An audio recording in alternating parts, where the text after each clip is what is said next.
Hey guys, and welcome back to Z3Cubit. Today I'm going to attempt every single event in the WCA using just one hand. On a puzzle as simple as the 3x3, this restriction isn't a big deal. With a bit of practice, you can easily get down to about double your normal solve time, which for the best in the world is still under 10 seconds. So that got me thinking, what would solving one-handed do to all the other WCA events? Would they all take about twice as long, or would some of them be way harder or way easier? So today, that's what we're going to find out. I'm going to scramble up one puzzle for each of the 17 official events, and then attempt to complete each one using just one hand. First up is 2x2, ready to go inside the cube cover. My PR average for this event is 4.46 seconds, so let's see how much slower I become using just one hand. Let's start with our 15 seconds of inspection. Of course, you can touch it using both hands during inspection. I have a plan, 3, 2, 1, and go. Let's get that first side there. Nice, easy OLL. Just gotta remember how to do it using one hand.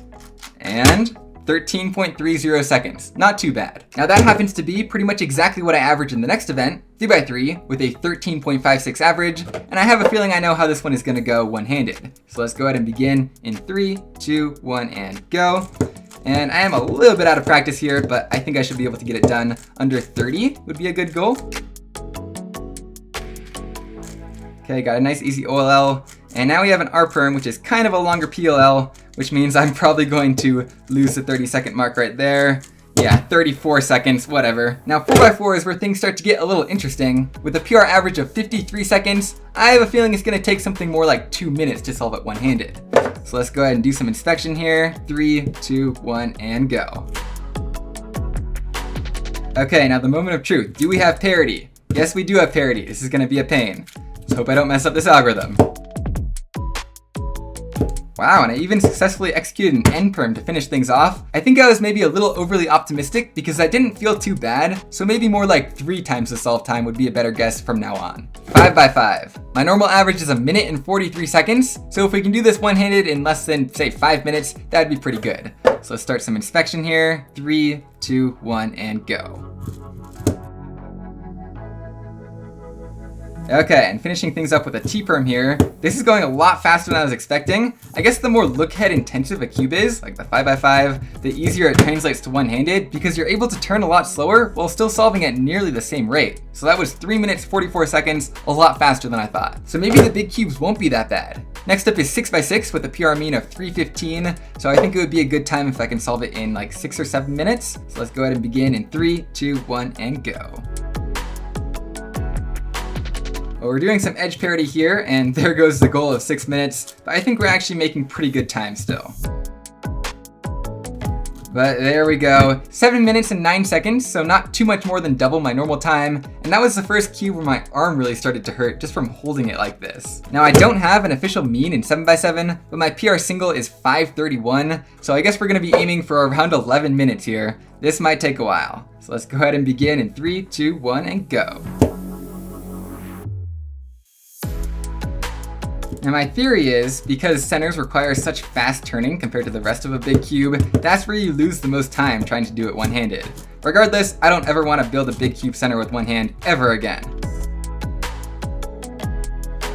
Well, the timer has stopped running, which probably means the competition would have kicked us out by now, but we're finishing up this Y-perm here to finish in just over 10 minutes, but that means this was my first cube that I actually finished in less than double my normal time. So maybe 7x7 one-handed wasn't so bad after all. So now that we're done with 2 through 7, the next event on the list is 3x3 Blindfolded. My PR single is 3:01, and this one's gonna be pretty tricky because executing with one hand is difficult enough while you're looking at the cube. So let's go ahead and begin in 3, 2, 1, and go. I guess we can only memorize using one hand. Okay, pretty fast memorization. Let's go ahead and begin execution.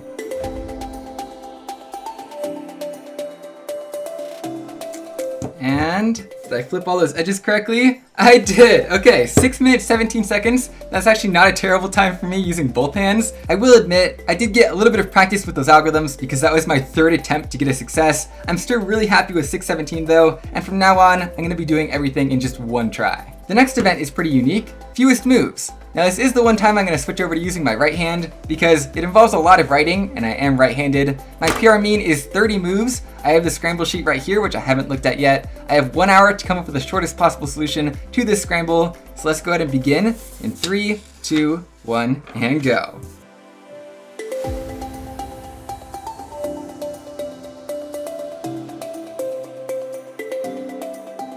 Okay, I made a mistake while doing insertions with one hand, and so this is the awkward time where I turn in my paper not knowing if my solution is valid yet. Let's go ahead and check. Okay, that's a relief. I did manage to fix it just in the nick of time. Unfortunately though, my solution came out to 47 moves, which is not exactly ideal. So hey, it might not have been a very good solve, but at least I got to practice some fun FMC techniques. Anyway, it's time for a much less interesting event to do one-handed, and that is one-handed. If there's any event where I'm gonna match my normal time, I have a feeling it's gonna be this one. So let's go ahead and begin in 3, 2, 1, and go. And let's see if we can get 25 seconds. And with the help of a very nice scramble, we got less than 25 seconds, 24.46. So that's probably the only event in this video where I actually did better than my typical average. Next, we have the most annoying puzzle to set down in a cube cover, clock. My PR average is just over 10 seconds, and I have a feeling it's not gonna be too difficult to do one-handed. No lucky cases it looks like. Oh, we have one. So let's do that. 3, 2, 1, and go. Yeah, okay, that isn't a big deal, just a little bit more time consuming. That took 24 seconds, and I did successfully solve it. Next up, Megaminx. My average on this one is 126, and I have a feeling this one is gonna be very annoying, but not too much slower than normal, because it is very look-ahead intensive. So let's go ahead and begin in 3, 2, 1, and go. Yep, 255, so just about twice as long as normal. Pyraminx. My normal average is 5.34, and I really have no idea how this is gonna go. I guess it depends on how lucky of a scramble we get. And yeah, no, I really don't see anything. I guess I'll just have to kind of improvise. So 3, 2, 1, and go. Oh, this is harder to turn than I thought it would be. There we go, we got those two pieces. We got our V. Oh, I accidentally did a layer. Do I know this case? I do know this case. I think it's like this, and then that. Okay, so 16 seconds, that's about triple my normal time. Skewb. My normal average is 5.15. This is another one that seems like it should be pretty easy, but I think the turning might be a little bit problematic with just one hand. Anyway, let's see what our scramble gives us. That is a very easy yellow layer, so let's do that. 3, 2, 1, and go. Hopefully we get a nice case at the end of this. And that is definitely not a nice case. I think you do this one like this. Not very good with my Skewb algorithms. Yeah, and then we gotta do another double sledgehammer. Yeah, sledgehammer is not exactly the easiest, but not as hard as I thought it would be. So 14.65, again, around 3 times as long as normal. Square one. My normal average is 27 seconds, and this is probably the event that I'm least looking forward to because I can hardly remember the algorithms using both hands. Anyway, let's see what this scramble is. Ooh, that is a cube shape that I think I know. Let's see if I can execute it correctly. 3, 2, 1, and go. I think it's something like this. And then maybe this and that. Okay, that was a nice easy cube shape, probably faster than normal. And I actually managed to do the very first algorithm correctly. We are on a roll here. This is gonna be a great time.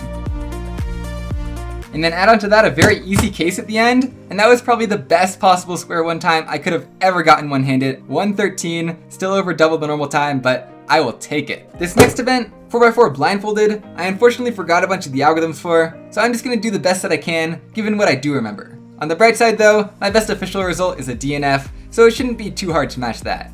Let's go ahead and begin in 3, 2, 1, go. Okay, sub 2 minute inspection, let's go. And, I was trying to do something funny, but even that failed. Well, DNF, that ties my official result. Wait, I did it in 420, that's funny, right? And to follow up that disaster, we have an event that I've never completed, 5x5 Blindfolded. So once again, I'm just gonna try and do the best that I can, given what I do now. So 3, 2, 1, let's begin. Okay, I'm ready. And look at that, I solved all the 3x3 pieces. I was so slow that the timer ran out, but hey, that's at least a little cooler than the 4x4, right? Well, regardless, it's still a DNF, so let's move on. Now let's try and finish things off on a better note with the 17th and final event, multi-blind. Now I have a bunch of successes in competition, but for some reason my best is still a 2 out of 2, so I'm gonna try and at least match that in under the time limit of 20 minutes. So, without further ado, let's begin the final event, memorizing 2 cubes. Okay, I'm ready. And there's the first cube, hopefully a success. On to the next one. There it is.